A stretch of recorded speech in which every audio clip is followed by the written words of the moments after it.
అందరికీ నమస్కారం. ప్రస్తుత రాజకీయ అంశాల మీద మనతో పాటు చర్చలో పాల్గొంటున్నారు తెలంగాణ టీడీపీ అధికార ప్రతినిధి లతా సూర్యదేవర్ గారు. మేడంతో మాట్లాడదాం, మరిన్ని విషయాలు తెలుసుకుందాం. నమస్కారం అండి. నమస్తే. మేడం, అంటే మొన్న ఒక కేసీఆర్ ఫ్యామిలీలో ఒక అలజడి వస్తుంది, మీరు చూశారు. ఎందుకంటే కవితని బయటికి పంపించారు బీఆర్ఎస్ పార్టీ నుంచి.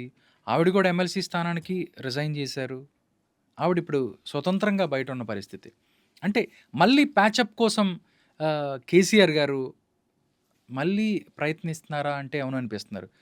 శోభమ్మ గారు ఎవరైతే ఉన్నారో కవిత గారి దగ్గరికెళ్ళి మాట్లాడిన పరిస్థితి, అయినా గానీ ప్యాచప్ అవ్వలేదు అని చెప్పి కూడా ఏదో వార్తలొస్తున్నాయి. నిజంగా ఈ కవిత సస్పెన్షన్ అవ్వచ్చు.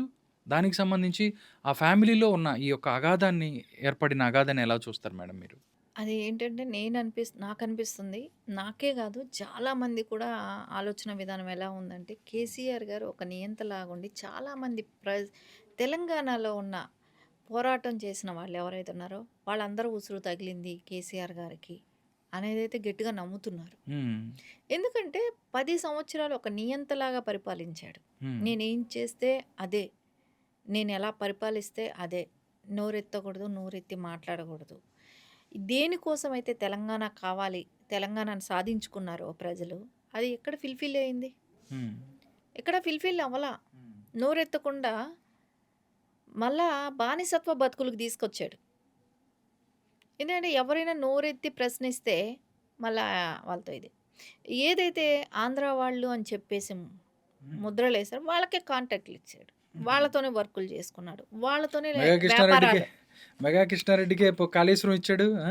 వాళ్ళకే వ్యాపారాలు. హ్మ్. వాళ్ళకే ఇచ్చాడు. అంటే ఏంటి? ఇప్పుడు ముందు వాళ్ళు జేసుకుంటున్నారు. తర్వాత జేసుకున్నారు. హ్మ్. ఇగ దీని మూల ఏది ఆయన సాధించింది ఏంటి చెప్పండి? అంటే ఆయన కుటుంబం బాగుపడ్డదిక్కడ. హ్మ్. ఈ 10 ఏళ్ళు ఆయన అప్పటి వరకు దుబాయ్‌కిను అలా వీసాలు ఇప్పించుకుంటూ ఉన్న వ్యక్తి హ్మ్. పాస్‌పోర్ట్ శేఖర్. గల్ఫ్‌కి ఆ! పాస్‌పోర్ట్ శేఖర్.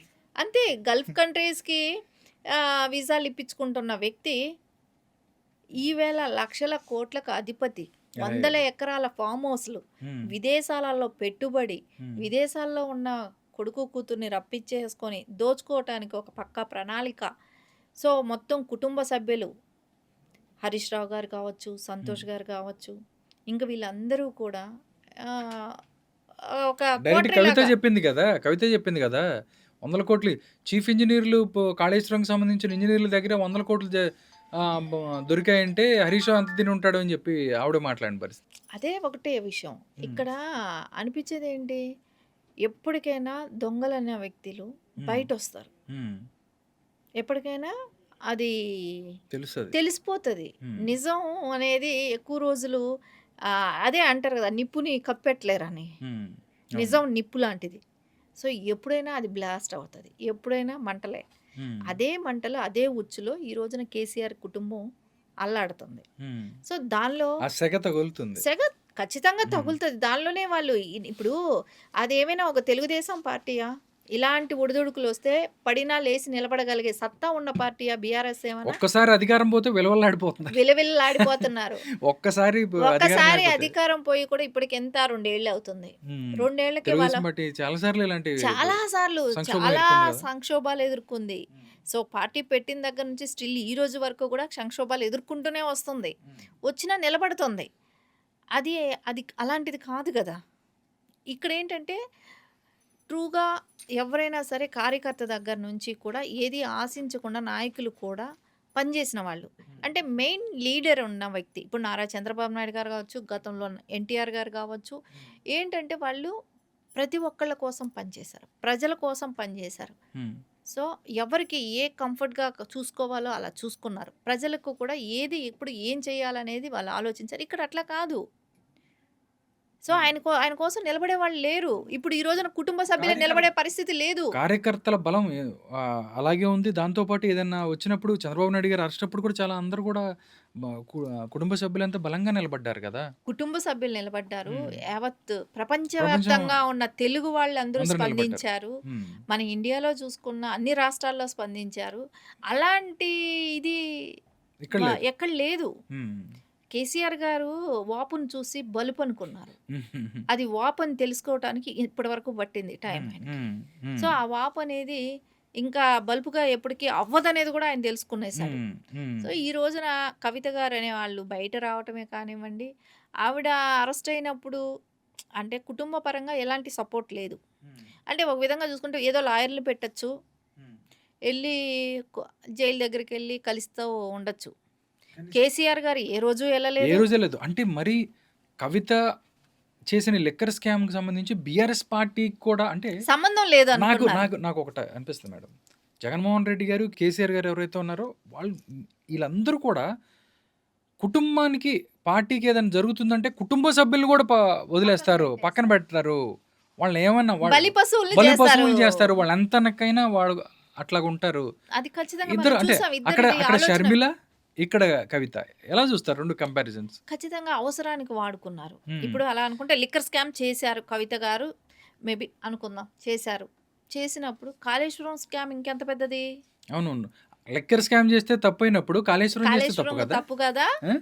కాళేశ్వరం స్కామ్ చేసిన వాళ్ళని బయట పెడితే ఆయన జా ఏంటి తెలంగాణ జాతిపిత, బాపు. జాతిపిత.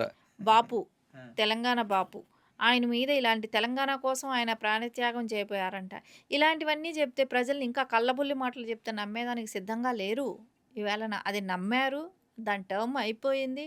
ఇప్పుడు చేసిన పాపాలు అనుభవించే టర్మ్ వచ్చేసింది. హ్మ్. సో, ఖచ్చితంగా ఈరోజు కవిత గారికి ఒకటి ఆవిడకి సపోర్ట్ లేకపోవటం ఒకటి అయ్యుంటది. ఇంకోటి ఆస్తులు కూడా ఉంటాయండి. హ్మ్. ఇప్పుడు ఒక లెవెల్ మించిపోయి లక్షల కోట్లు సంపాదించిన తర్వాత సో, నాకు పంచాల్సింది పంచనేదైతే ఎవరైనా అడుగుతున్నారు.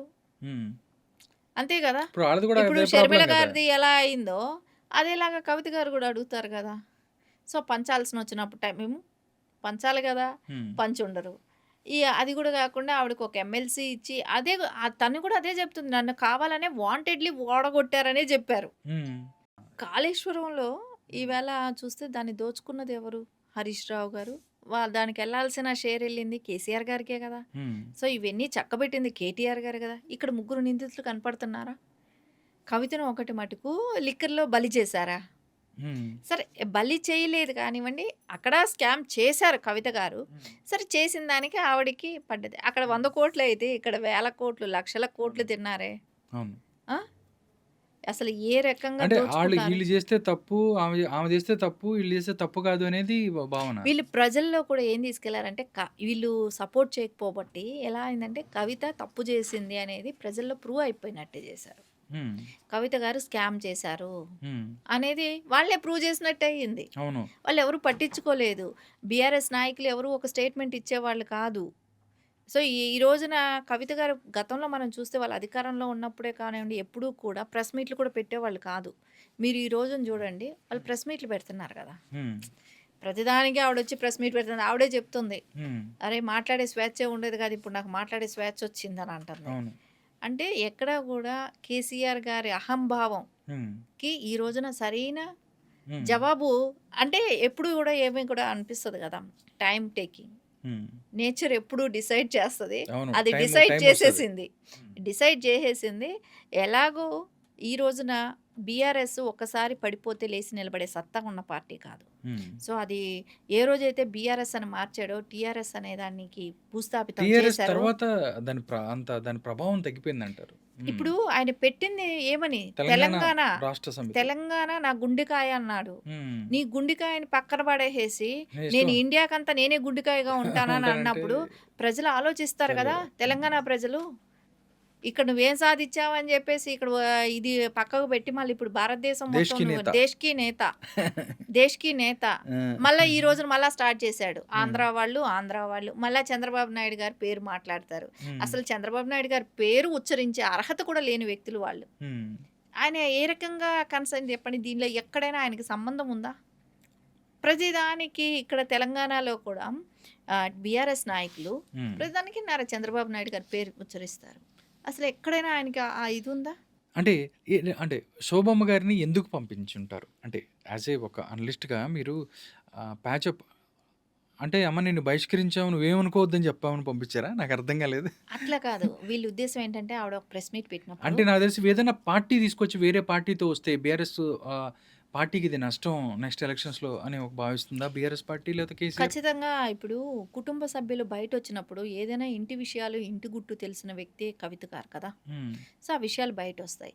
ఇంకోటేంటంటే ఆవిడ గతంలో ప్రెస్ మీట్ పెట్టినప్పుడు మీరు బాగా విన్నానుంటే దానిలో ఒక వర్డ్ అన్నారు. నేను ఈరోజు పార్టీ పెట్టుకుంటున్నందుకు నాకేమి ఇది లేదు. ఆ పార్టీ నుంచి నన్ను సస్పెండ్ చేస్తే నేనేం బాధపడలేదు. కాకపోతే నేను నా తల్లిని మిస్ అవుతున్నాను అన్నారు. హ్మ్. అవును. ఆ రోజు ఆవిడ ప్రెస్ ఆ మీట్‌లో. వర్డ్ ఎప్పుడైతే వాడారో హ్మ్. వీళ్ళు అదే తల్లి సెంటిమెంట్‌కి పంపించారు అక్కడికి. ఓకే.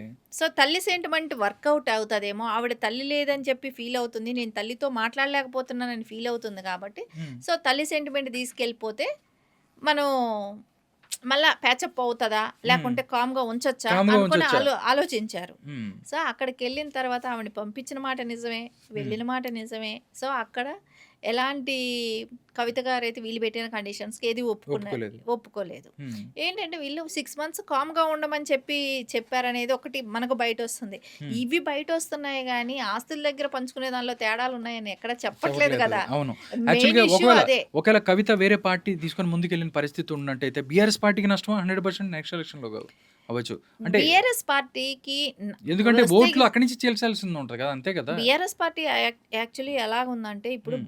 బీఆర్ఎస్ పార్టీకి వచ్చిన జనాలు స్వచ్ఛందంగా ప్రజల్లో నుంచి వచ్చిన వాళ్ళు కాదండి. ఆ హ్మ్. పార్టీ నుంచి, ఈ పార్టీ నుంచి లాక్కున్న మాక్సిమం వ్యక్తులే. తెలుగుదేశం నుంచి తెలుగుదేశం నుంచి క్యాడరే వచ్చినోళ్ళే వాళ్ళు. కదా!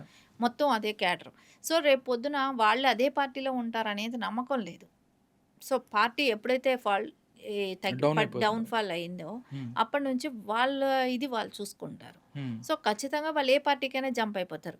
సరే ఉన్న కుటుంబంలో ఉన్న వాళ్ళు చీలిపోతారు. హ్మ్. కొంత భాగం వరకు అంటే మొత్తం రాకపోవచ్చు. ఏదో కొంచెం పర్సెంటేజ్ వస్తది. సో, ఇంకా మీదట బీఆర్ఎస్ నిలబెడటానికి కలిగేటట్టు ఏదైనా నేను 10 ఏళ్లలో నేను ఇది చేశాను హ్మ్. అని చెప్పుకోగలిగేటివి ఏమైనా చేశారా? ఇప్పుడు మనం ప్రజల్లోకెళ్ళేటప్పుడు నేను ఇట్లా చేశాను. నేను ఇంత బాగా పరిపాలించాను ఉన్న 10 సంవత్సరాలు అని అన్నప్పుడు ఏం చెప్పగలుగుతావో చెప్పండి? ఏం చేశాడో చెప్పండి? అలా కూలిపోయే మేడిగట్టు లాంటి ప్రాజెక్ట్ కట్టానని చెప్తాడా? ఆ! అమరవీరులందరిని వాడుకొని నేను ఈరోజు గద్దెనెక్కానని చెప్తాడా? హ్మ్. నా కుటుంబంలో ఉన్న చీలికలు ఇవే అని చెప్తాడా? ఆ కుటుంబం వ్యక్తులే ఎత్తి బయట ఆయన గురించి చెప్తున్నారు కదా! ఈ రోజున. అంటే ఇంకా తండ్రి గురించి, అన్న గురించి ఇంకా చెప్పలేదు. అవును. చెప్పే టైమొస్తది. నేననుకున్నానండి ఆ రోజు ప్రెస్ మీట్ మొత్తంలో హ్మ్.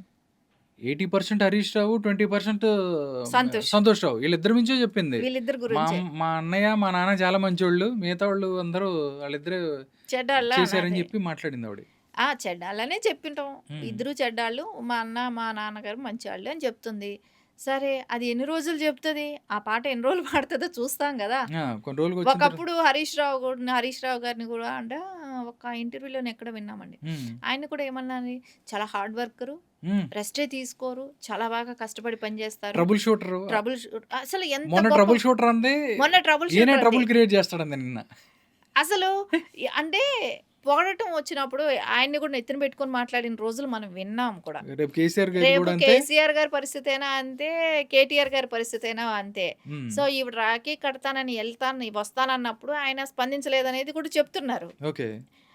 నేను అంటే ఏంటి వాళ్ళకిష్టం లేదనేది తెలిసిపోయిందక్కడ. అవును. ఇద్దరు చెల్లెళ్ళు రాఖీలు కట్టలేగా. అక్కడ కూడా ఏపీలో రాఖీ కట్టలేదు. ఇక్కడ రాఖీ కట్టలేదు. అక్కడ ఎప్పుడో తెగిపోయింది. ఆ బంధం ఎప్పుడో అసలు రాఖీ తెగిపోయింది. కూడా రాఖీ కొనగూడ కొనరంటరా? ఆ రాఖీ డబ్బులు కూడా రూ. 10 దండగనుకున్నారండి. అనుకుంటదావిడ. అంతే గదా! ఈ రోజున ఆ హ్మ్. పరిస్థితులు అలా అంటే వాళ్ళంతట ఆయన వాళ్ళు క్రియేట్ క్రియేట్ చేసుకున్నాడులెండి. చేసుకున్నాడక్కడ. ఇప్పుడు నాకు ఇప్పుడు తెలిసి షర్మిల గారిని వాడుకున్న మాట జగమెరిగిన సత్యం. హ్మ్. ఆవిడని ఏ రకంగా పాదయాత్ర చేపిచ్చారు. ఆవిడని అందరిని ఆంధ్రప్రదేశ్ అంతా తిట్టించటం. తిరిగిందావిడ. ఆంధ్రప్రదేశ్ అంతా తిరిగింది. ఒక హ్మ్. మహిళ అయ్యి అంతగా పాదయాత్ర చేసి తిరగటం అనేది ఫ్యామిలీ ఉంటది. అన్నీ పక్కన పెట్టి ఆయన కోసం అంత కష్టపడింది. జైలు దగ్గర హ్మ్. కాపలాలు కాయటం అన్నీ చేశారు. హ్మ్. కాకపోతే అవసరం తీరిపోయినాక ఎట్లా పక్కన పెట్టారో హ్మ్. అది అందరూ చూసారు. ఇప్పుడు ఈ రోజున ఇది కూడా అంతే. సేమ్ ఇది కూడా సేమ్. ఇక్కడ కూడా అలాగే సేమ్ జరుగుతది. అంతే. కాకపోతే అంటే వాళ్ళ ఉద్దేశ్యం అంటే ఈవిడకి లిక్కర్ స్కామ్‌లో ఇరుక్కుంది. సో, ఈవిడ్ని మొత్తం బ్లేమ్ అంతా కూడా హ్మ్. అవినీతి పర్రాలు కవిత అనేది ఒక ముద్ర కవితకేసేసి సస్పెండ్ చేసి పక్కన పెట్టేసేస్తే ఇదేమో నీతివంతమైన పరిపాలన చేశాడు 10 ఏళ్ళు. ఒక కవిత మూలానే జరిగింది ఇంత నష్టం పార్టీలో అందరూ అనేది. అవినీతి చేస్తే కవిత ఒకటి ఒక్కతే చేసిందని ఆవిడ చేసి పక్కన పంపిస్తే అయిపోయింది. అయిపోయింది. మమ్మ మన అనిపించారు. పార్టీ సేఫు అని అనుకున్నారు. హ్మ్. ఒక కవితను గారిని ఒక్కటినే బలి చేద్దాం అనుకున్నారు. ఇక్కడ బలవ్వాల్సిన వాళ్ళు ఇప్పుడు కూడా ఉన్నారు. అవుతారు కూడా ఇంకా. సరే చాలా మందిని ఎవరినైనా కూడా మనం చూసాం గతంలో బీఆర్ఎస్ నుంచి వచ్చిన నాయకులు ఈటల గారు కావచ్చు, విజయశాంతి గారు హ్మ్. కావచ్చు, హ్మ్. ఆలం నరేంద్ర గారు కావచ్చు. హ్మ్. ఇట్లా చాలా మందిని మనం చూసాం. అందరూ వాళ్ళందరూ బయటకొచ్చారు చెప్పింది కదా! కూడా అది కూడా వాళ్ళందరూ సెకండ్ ప్లేస్‌లో ఉన్న వాళ్ళే. అవును. నంబర్ 2 పొజిషన్‌లో నెంబర్ 2 పొజిషన్‌లో ఎవరైతే ఉన్నారో అని అన్న వాళ్ళందరినీ ఇలా బయట పంపించారు. బయట పంపించేశారు. సరే రేపు కేసీఆర్ గారి తర్వాత కేటీఆర్ గారు. కేటీఆర్ గారి తర్వాత అనుకుంటే ఆ లెగసీ కేసీఆర్ గారి కూతురుగా కవిత గారికి కవితకే కూడా వస్తది. ఉంటది. హ్మ్. ఉంటది కాబట్టి తను కూడా బయటొచ్చేసింది. అట్లా ఎవరైనా సరే పక్కకి తప్పించటం వాళ్ళు అనేది తప్పించేస్తారు. తప్పించేస్తారనేది తెలిసిందే. తెలిసింది. సో, ఖచ్చితంగా ఈ రోజున అదంతా గూడా శోభ గారు ఎళ్ళినా గావచ్చు, శోభమ్మ గారు ఎళ్ళినా గానీ, హ్మ్. ఇంకెవరైనా ఎళ్ళినా ప్యాచప్ అయితే ఇప్పటికప్పుడు అవ్వదు. హ్మ్. కొంచెం అంటే మేబీ ఇక్కడ మనకు కనబడేది ఒకటుండొచ్చు. కనపడకుండా ఉండేది ఇంకోటి కూడా కావచ్చు. హ్మ్. అదే ఫైనాన్షియల్ హ్మ్. ఇష్యూస్. సో, దాంతో ఏమైనా మభ్య పెడతారా అనేది కూడా చూడాలి. హ్మ్. అది ఏ రోజైనా తెగితే వాళ్ళ లోపల అండర్‌స్టాండింగ్ కుదిరితే అప్పుడు ప్యాచప్ అవ్వచ్చు. హ్మ్. సో, బయటకి కనపడేది ఓన్లీ మనకు పొలిటికల్ ఇవే కనపడుతున్నాయి. హ్మ్. సినారియా ఇవే కనపడుతుంది. హ్మ్. ఈ ఇంటర్నల్ ఇంకా వేరే కూడా ఉంటాయి. చూద్దాం మేడం ఏం జరుగుతుంది ఏంటని. Thank you so much madam. ప్రస్తుత రాజకీయ అంశాల మీద మీరు చక్కని మీ రెస్పాన్స్‌ని తెలియజేశారు. నమస్కారం అండి.